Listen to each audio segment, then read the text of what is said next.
વડાપ્રધાન નરેન્દ્ર મોદીએ હાલમાં જ પોતાના સંસદીય ક્ષેત્ર વારાણસીમાં રોડ શો કર્યો હતો। હવે મંગળવારે કોલકાતામાં રોડ શો કરશે। ભગવા રંગમાં શણગારવામાં આવેલ તેમનો ચૂંટણી રથ કોઈ સામાન્ય કાર નથી, પરંતુ ચૂંટણી વ્યવસ્થાપન, જનસંપર્ક, ભીડ વ્યવસ્થાપન અને કોઈપણ પ્રકારના હુમલાથી સુરક્ષા માટેના પગલાંથી સજ્જ છે। ત્યારે આ માટે ઇસુઝુ કંપનીના ડીમેક્સ મોડલનો ઉપયોગ કરવામાં આવી રહ્યો છે। લોકસભા ચૂંટણી 2024 વડાપ્રધાન નરેન્દ્ર મોદી તેમના ચૂંટણી પ્રચારમાં સતત આક્રમક રોડ શો કરી રહ્યા છે।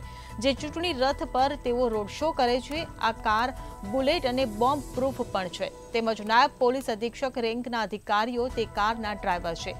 દરેક રોડ શો પછી તેને સેવા કેન્દ્રમાં સેવા માટે મોકલવામાં આવે છે। જ્યારે ઉપયોગમાં ન હોય ત્યારે તેને રાજ્ય ભાજપ કાર્યાલયમાં રાખવામાં આવે છે, જ્યાં તેની જાળવણીની જવાબદારી રાજ્યના મહાસચિવ સ્તરના નેતા સંભાળે છે।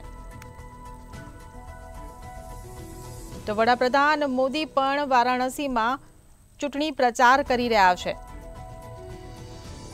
તો પીએમ મોદીએ વારાણસીમાં રોડ શો યોજ્યો હતો। પીએમ મોદી મંગળવારે કોલકાતામાં રોડ શો યોજશે, ત્યારે ભગવા રંગમાં તેમનો ચૂંટણી રથ શણગારવામાં આવ્યો છે। ત્યારે ચૂંટણી રથ સુરક્ષા અને સુવિધાઓથી સજ્જ છે। ત્યારે આ ચૂંટણી રથ જે છે તે કોઈ સામાન્ય કાર નથી, પરંતુ સુરક્ષા અને સુવિધાઓથી સજ્જ બનાવવામાં આવ્યો છે। ત્યારે નાયબ પોલીસ અધિક્ષક રેન્કના અધિકારીઓ આ કારના ડ્રાઈવર છે।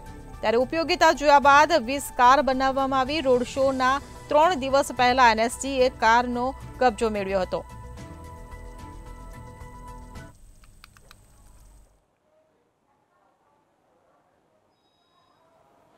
जी बिल्कुल थी जो बात કરવામાં આવે તો જ્યારે વડાપ્રધાન નરેન્દ્ર મોદી દેશમાં અલગ અલગ જે રાજ્યોમાં ચૂંટણી માટે જે પ્રચાર છે તે પ્રચાર જતા હોય છે, ત્યારે જે પ્રમાણે જે તેમની ઉપર જે હુમલો થવાની જે સંભાવનાઓ છે તે સૌથી વધારે રહેલી હોય છે।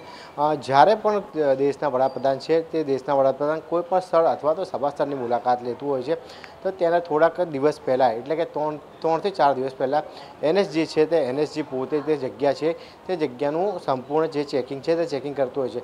પરંતુ જે પ્રમાણે લોકસભા 2024ને લઈને વડાપ્રધાન નરેન્દ્ર મોદી દ્વારા અગણિત જે સભાઓ છે તે સભાઓ કરવામાં આવી, સાથે જ દરેક જે રાજ્ય છે દરેક રાજ્યની અંદર જે મોડી રાતે અથવા તો વહેલી સવારે જે ગાડીમાં રેલીઓ છે તે રેલીઓ કરીને જે લોકોનું સમર્થન મેળવવા માટેનો પ્રયાસ કરવામાં આવ્યો હતો।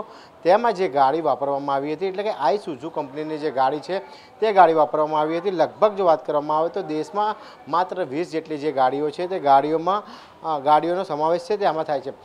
જ્યારે પણ વડાપ્રધાન નરેન્દ્ર મોદી કોઈ પણ રાજ્યની અંદર જ્યારે રેલી સ્વરૂપે નીકળતા હોય છે, ત્યારે લોકો સાથે એકદમથી નજીકથી મળી શકે અને લોકો સાથે એકદમ નજીકથી સંવાદ કરી શકે તે પ્રકારનો જે માહોલ છે તે માહોલ તે ગાડીની અંદર છે। તે ગાડીની અંદર જે રેલી દરમિયાન રોડ શો દરમિયાન નીકળવાથી થતો હોય છે। લોકોને પણ ક્યાંક ને ક્યાંક પોતાનો પ્રતિનિધિ છે તે ખૂબ જ નજીકથી જોવા પણ મળે છે, અને સાથે જ તેમને જે નિહાળવાનો જે અનેરો મોકો છે તે અનેરો મોકો મળતો હોય છે। ગાડીની જે ખાસ વિશેષતા છે તે કહી શકાય કે જે પ્રમાણે ગાડીના જે ગાડીના નીચલા ભાગમાં 45 mm જેટલું જે સ્ટીલ છે તે સ્ટીલનું બોનેટ છે તે બોનેટ રાખવામાં આવ્યું છે। સાથે જ જે પાછળના જે 2 દરવાજાઓ છે તે પાછળના 2 દરવાજાઓની અંદર 5-5 mm જેટલા જે પ્લાસ્ટિકની જે સ્ટીલની જે સીટો છે તે મૂકવામાં આવી છે। એટલે કે કહી શકાય કે સંપૂર્ણ બોમ્બ પ્રૂફ છે તે બોમ્બ પ્રૂફ આ ગાડી છે તે આ ગાડીઓ હોય છે। અને સાથે જ જે પ્રમાણે કોઈપણ પ્રકારનું આકસ્મિક રીતે અકસ્માત થાય અથવા તો આકસ્મિક રીતે કોઈ પણ પ્રકારનો હુમલો થાય તો એનએસજીના જે જવાનો છે તે એનએસજીના જવાનો ખડે પગે હોય છે। જો વાત કરવામાં આવે તો વડાપ્રધાન નરેન્દ્ર મોદીની ગાડીમાં જે લોકો સુરક્ષાકર્મીઓ હોય છે તે એસપી કક્ષાના અધિકારીઓ હોય છે, અને ક્યાંક ને ક્યાંક તેઓ ફૂલ ટ્રેન અધિકારીઓ છે તે અધિકારીઓ છે। એટલે કે કહી શકાય કે જ્યારે પણ કોઈ પણ દેશના વડાપ્રધાન છે તે વડાપ્રધાન અલગ અલગ રાજ્યોમાં જ્યારે સફર કરતા હોય છે અથવા તો રેલી સ્વરૂપે લોકોને મળતા હોય છે, ત્યારે તેમની સુરક્ષામાં કોઈ પણ પ્રકારની ચૂક ના થાય તેવો બંદોબસ્ત છે તેવો બંદોબસ્ત કરવામાં આવે છે। જેમાં ખાસ કરીને વડાપ્રધાન નરેન્દ્ર મોદી જ્યારે રેલી અથવા તો રોડ શોનું આયોજન કરતા હોય છે, તેમાં જે તેમનો રથ છે તે રથ ક્યાંક ને ક્યાંક જે બોમ્બ પ્રૂફ પણ છે, બુલેટ પ્રૂફ પણ છે, અને સાથે જ કોઈ પણ આકસ્મિક રીતે જો હુમલો થાય તો તેને પણ લડી લેવા માટે તે પ્રૂફ રીતે બનાવેલ છે। જી